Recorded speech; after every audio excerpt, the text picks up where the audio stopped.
Всем привет! Вы наверняка слышали, что на днях здесь Путин подарил Лукашенко $1,5 миллиарда. Да, вы скажете, формально это, конечно, кредит, да, это кредит, но понятно, что никакие кредиты Беларусь и Лукашенко возвращать не собирается. Уже довольно давно лукашенковская экономика существует за счет России, за счет наших налогоплательщиков. Это как прямые деньги, прямые кредиты, которые мы туда закачиваем, так и всякие льготы, дешевые там энергоресурсы, контракты, которые нам не нужны, просто что мы должны поддерживать братский нам народ, братского Кремлю Лукашенко за то, что он принимает какие-то нужные нам решения, и он постоянно вот это расторговывает между Россией и Европой, то там возьмет, то тут возьмет, понимает свое положение, и много-много лет все это дело продолжается. И если действительно сегодня копнуть там чуть глубже в белорусскую экономику, то мы видим, она, конечно, совершенно не самостоятельная. Сегодня Лукашенко сам по себе существовать не может.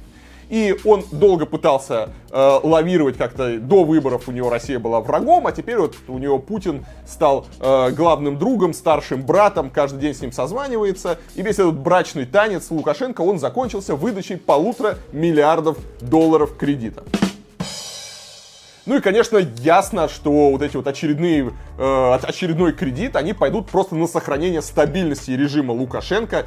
И заплатит за это, опять же, вот россияне. То есть мы сейчас просто дали $1,5 миллиона Лукашенко. Ну и в этом месте хочется поздравить Лукашенко и поздравить всех нас. Оказывается, богатая все-таки страна, несмотря на то, что либералы столько клеветали на Россию, столько говорили, что у нас все плохо, что жопа полная, и туда, посмотрите, туда. Оказывается, все хорошо. Оказывается, у нас настолько все хорошо, что есть $1,5 миллиарда лишних долларов. Да, когда ты ездишь по стране, этого совершенно не видно. Когда ты видишь разваленное аварийное жилье, в котором живут люди, когда ты видишь разбитые дворы, где там еще с советской власти, со времен советской власти ничего не делалось. Когда ты видишь совершенно какие-то убогие парки, разрушенные всю систему вот этого общественного транспорта, когда ты видишь мусор, который просто нету денег вывозить. Я встречался в Чите с губернатором. И я говорю, а что у вас столько мусора? А он мне говорит, ну как, нету денег. Нету денег, просто элементарно даже мусор вывезти. Люди заказывают себе просто, знаете, насколько там дошло, люди заказывают себе какой-нибудь там трактор, чтобы он выкопал просто какую-то ямку, в которой они просто будут закапывать мусор у себя во дворе, потому что просто его даже никто не вывозит. И когда ты видишь всю эту катастрофу, когда ты видишь инвалидов и бездомных, когда ты видишь то, что больным детям вынуждены просто всем миром собирать, потому что нет лекарств, когда ты видишь эти ужасные больницы и то, что нету средств, чтобы сделать там ремонт, ты думаешь, какой ужас. Оказывается, друзья, все это был поклеп. Оказывается, деньги есть. Есть деньги, что мы так их раздаем. Ну и раз уж выяснилось, что Россия теперь богатая страна, и у нас есть лишние $1,5 миллиарда, ну, наверное, еще есть 1,5. Да, давайте представим, что было бы, если Кремль вдруг решил бы помочь не выжившему из ума диктатору, а нам с вами. Что можно было бы сделать на эти деньги, если бы их инвестировали в развитие российских городов? Давайте посчитаем.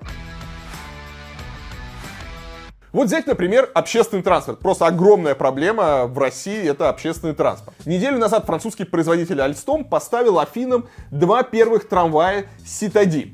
Это одно из самых популярных семей современных трамваев в мире, очень красивый, современный, вот так они выглядят. Если вы хоть раз были в Европе, вы наверняка катались на этих трамваях, и не только в Европе, они поставлялись по всему миру, действительно очень красивые, ну, посмотрите, какое чудо, просто замечательно.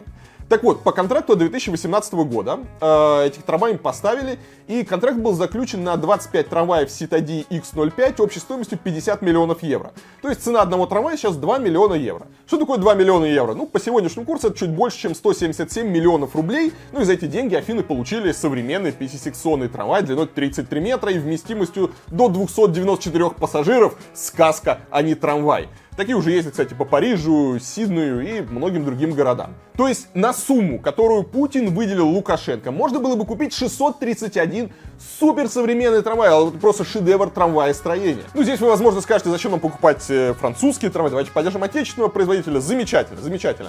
Отечественный трамвай строят гораздо дешевле. Можно купить классный, современный, вот такой вот просто красивый, потрясающий трамвай за 35 миллионов рублей. Соответственно, на $1,5 миллиарда можно было бы приобрести 3205 современных российских трамваев, загрузить российские производства, инвестировать в российские производства и закупить больше 3000 классных трамваев. Как вы знаете, у нас многие города жалуются на изношенность подвижного состава, и под этим предлогом они просто уничтожают трамвайные системы, уничтожают троллейбус, потому что, говорят, все это старое, и мы можем только это снести. Сколько же трамваев нужно сейчас российским городам? Давайте посмотрим на цифры, сколько сейчас в этих городах ездит трамваев. Ну, например, в Челябинске сегодня работает 292 трамвайных вагона. В Перми 153, в Новосибирске 161. Ну и так далее, да, то есть примерно понятно, что там в крупном городе, в зависимости от развитой трамвайной системы, там 100-200 трамваев. Соответственно, можно было бы в Челябинске, Перми и Новосибирске полностью обновить подвижной состав и пустить там самые современные, самые красивые в мире трамваи. Понимаете, все трамваи в Челябинске, Новосибирске и Перми мы бы обновили.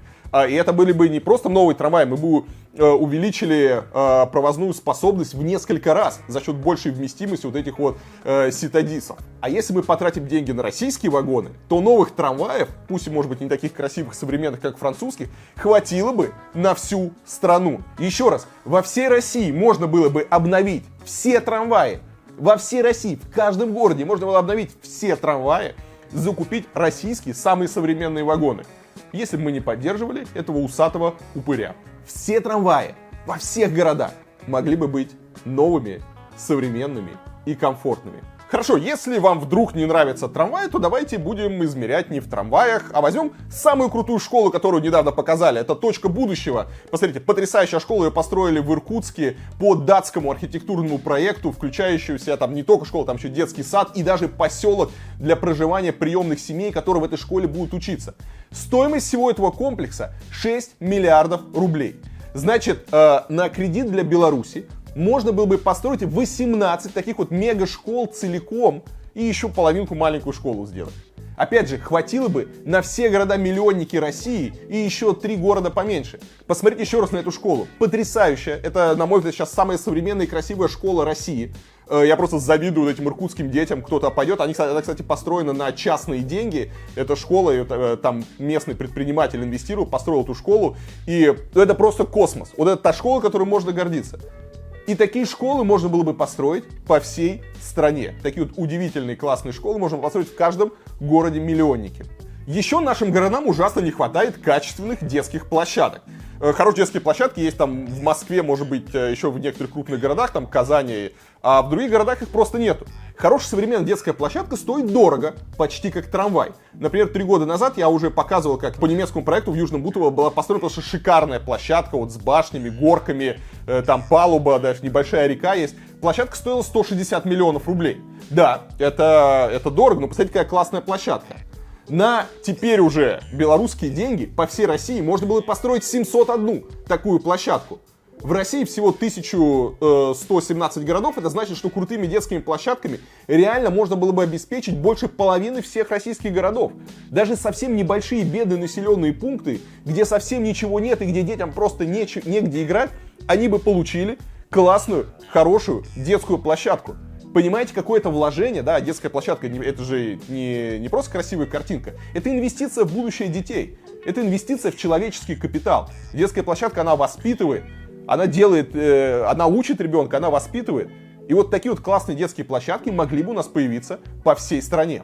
Вместо того, чтобы инвестировать деньги в российские города, мы в очередной раз спасаем какого-то мерзкого упыря, который издевается над своим народом, который украл выборы, которого никто не поддерживает. И самое главное, я не понимаю, зачем мы это делаем. То есть, вместо того, чтобы поддержать братский народ, вместо того, чтобы поддержать белорусов сейчас, мы поддерживаем вот этого упыря, которого его ненавидят белорусы. И я уверен, белорусы его не простят. И я уверен, что век Лукашенко заканчивается. И в этой ситуации, вместо того, чтобы быть друзьями белорусской, чтобы быть друзьями белорусского народа, моя страна почему-то поддерживает этого преступника, этого бандита, укравшего выборы, человека, который расстреливает собственный народ, человека, который сажает людей просто по беспределу, выдворяет их из страны, который заводит эти уголовные дела и так далее. Человека, который просто уже обезумел от какой-то собственной власти, который вцепился в кресло. И вот этого человека, против которого уже больше месяца выходят белорусы, несмотря ни на что, которые, я уверен, обязательно белорусы победят.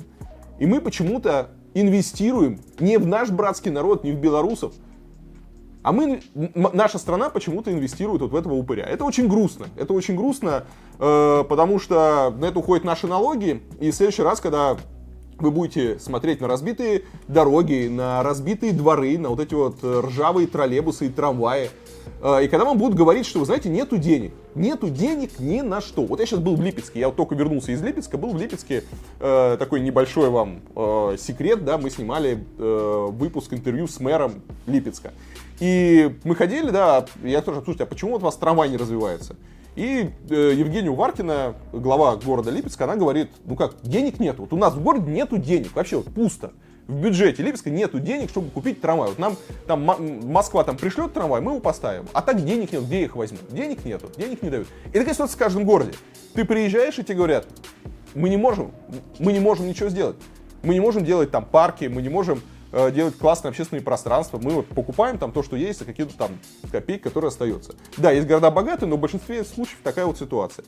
И вместо того, чтобы инвестировать в развитие наших городов, вместо того, чтобы инвестировать в людей, вместо того, чтобы уже наконец-таки заняться тем, что у нас происходит внутри, мы помогаем Сирии, мы помогаем какому-то непонятному Лукашенко, и происходит какой-то вот тотальный пиздец у нас под носом. Так что, друзья, поздравляю Лукашенко. Да, у Лукашенко хорошие друзья. К сожалению, у русских в России таких хороших друзей нету.